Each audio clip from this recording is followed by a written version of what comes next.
Então, gente, meu nome é Paulo Escotelaro, como vocês sabem, e nós estamos aqui para mais um Papo Reto sobre contabilidade. Mudamos o cenário um pouquinho e esta é a segunda aula.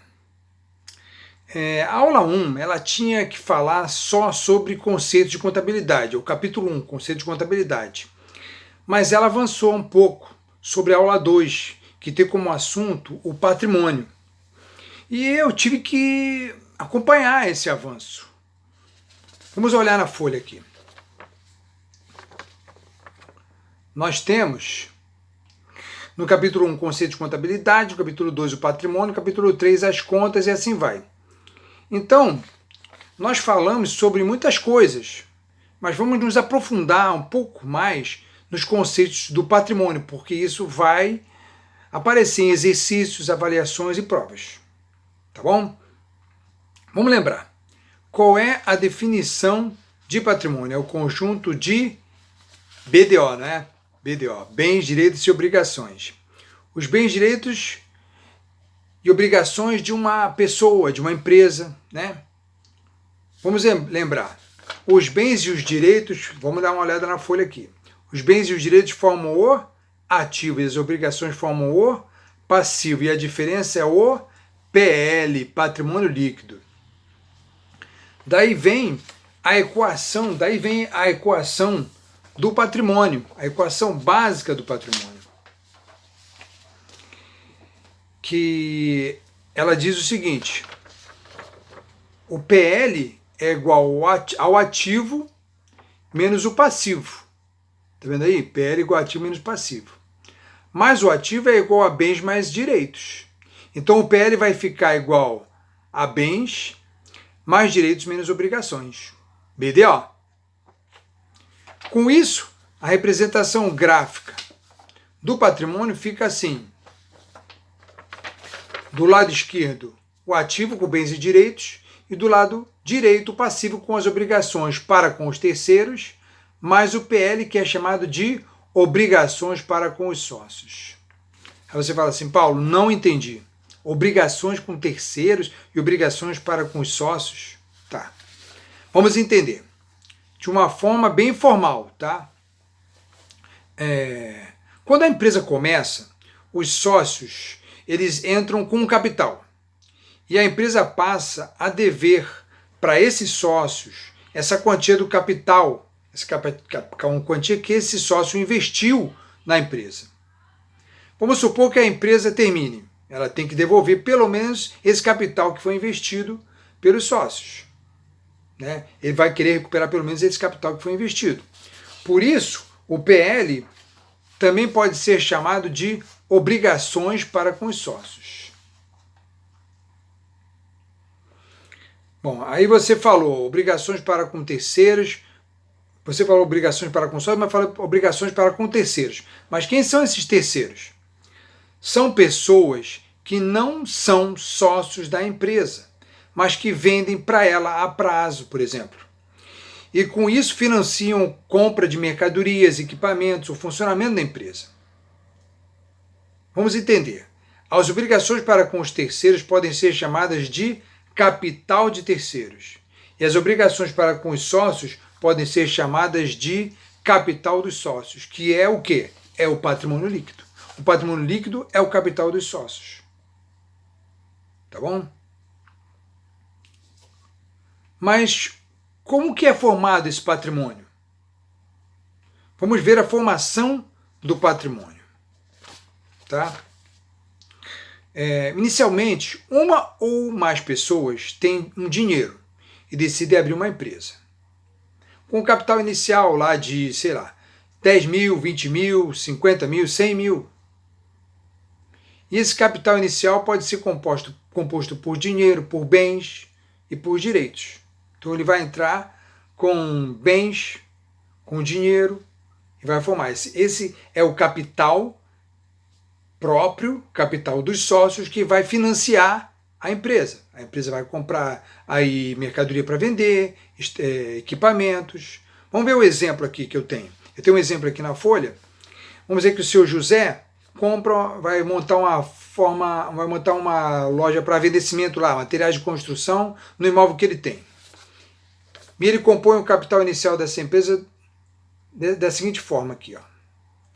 Dinheiro, 30 mil, um caminhão, que vale 40 mil, e dívidas que ele tem para receber no valor de 10 mil. Tá? Bens, um bem que é o dinheiro, um bem que é o caminhão, veículos, e um direito que é uma dívida que ele vai ter que receber lá. Como é que vai ficar o balanço patrimonial? Vamos ver aqui.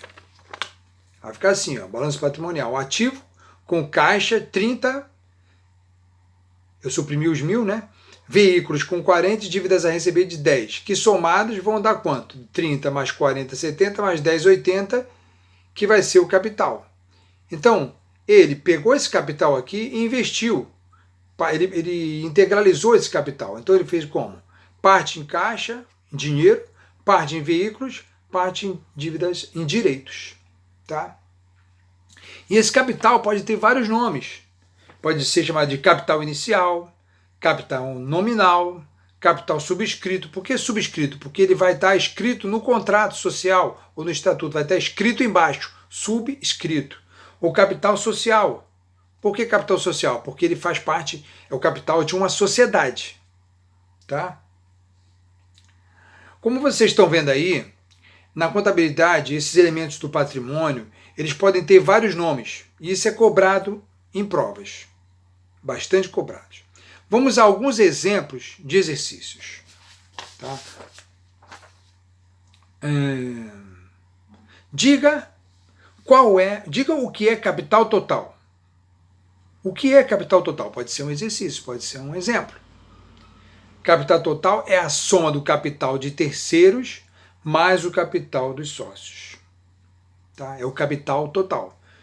É as obrigações para com terceiros mais as obrigações para com sócios, que é aquele PL lá. Então, o capital de terceiros mais o capital dos sócios. Da mesma forma, o PL pode ser chamado também de passivo não exigível. Aí você fala assim, pô, por que passivo não exigível? Vou explicar. Porque o sócio, ele não pode exigir o pagamento daquele capital lá que ele investiu na empresa, pelo menos enquanto a empresa estiver funcionando. Já com as obrigações para com terceiros, é diferente. Elas são chamadas de passivo exigível. Por quê? Porque é um passivo, ou seja, dívidas que podem ser exigidas por terceiros. Pessoas de fora da empresa que vão exigir que essas dívidas sejam pagas. Por isso que é chamado de passivo exigível. Da mesma forma, o ativo ele pode ser chamado de aplicação de recursos, enquanto que o passivo total é chamado de fontes ou origem dos recursos. E por que chamamos de origem dos recursos? Porque é daí que se originam os recursos necessários para a empresa funcionar. De onde que a empresa vai pegar dinheiro para funcionar? Comprar equipamentos, mercadoria? Duas alternativas. Ou ela usa o capital dos sócios, ou ela usa o capital de terceiros, comprando deles a prazo, por exemplo. O que gera uma obrigação de pagar essa dívida depois. Tá bom? Vamos a um exemplo de exercício, gente, que cai bastante. Básico. Uma empresa em determinada data apurou o seguinte: em bens, vamos olhar na folha aqui, em bens 90 mil, em direitos 70 mil, em obrigações 110 mil. Qual é o valor do PL? Vamos lá. O PL é igual ao ativo menos passivo, que é igual a bens mais direitos menos obrigações. Os bens dão quantos? 90 mais 70 menos 110 vai ser igual a 160 menos 110, que dá 50 mil. 50 mil é o quê? 50 mil é o patrimônio líquido. O valor do patrimônio líquido vai ser igual a 50 mil. E esse é um exercício básico de cálculo do patrimônio líquido. E nós já vimos quais são as situações patrimoniais possíveis, não vimos? As três mais comuns são as seguintes. Primeiro, o ativo maior que o passivo. temos que o PL é maior do que zero. O PL é positivo, tá? Essa situação patrimonial é chamada de PL ativo, PL positivo, superávit, ou seja, situação líquida positiva, situação líquida superavitária ou situação líquida favorável. A segunda situação patrimonial possível é aquela em que o ativo é menor que o passivo, ativo menor que o passivo, resultando num PL negativo, PL menor que zero. Tá? Você tem um ativo de 330 e um passivo de 400. Ih, caramba, vai ter um PL negativo, de menos 70. Lembra aquele exercício? E como é que nós vamos chamar? Vamos chamar de PL negativo, situação líquida negativa, situação líquida passiva, situação líquida deficitária ou situação líquida desfavorável. Ou passivo a descoberto. Aí você fala assim, eu não entendi mesmo. Vamos entender então. Passivo a descoberto. O que é passivo a descoberto? Nessa situação líquida negativa aí, a empresa não tem... ela tem mais obrigações do que bens. Tá? Ela tem mais obrigações do que bens e direitos. O ativo não tem condições de cobrir os passivos. Por isso, o passivo vai ficar não coberto. Por isso ele é chamado de passivo a descoberto. É uma expressão que também é bastante cobrada em provas. Então esse é o nome dado para essa situação em que o valor do ativo não cobre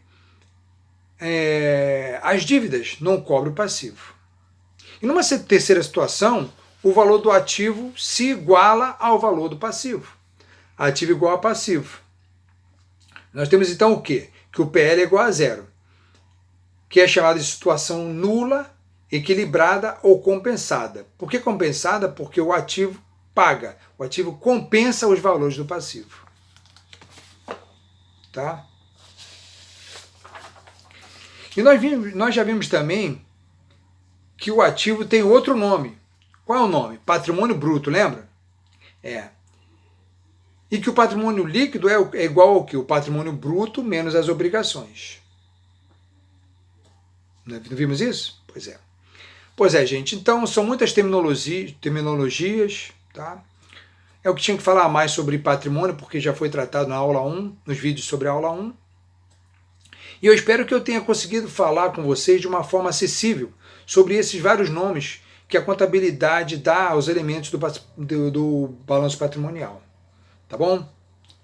Mas resumindo, o que nós temos é isso aí, o ativo com bens e direitos e o passivo com as obrigações para com terceiros e as obrigações para com os sócios, que é o chamado patrimônio líquido, tá certo?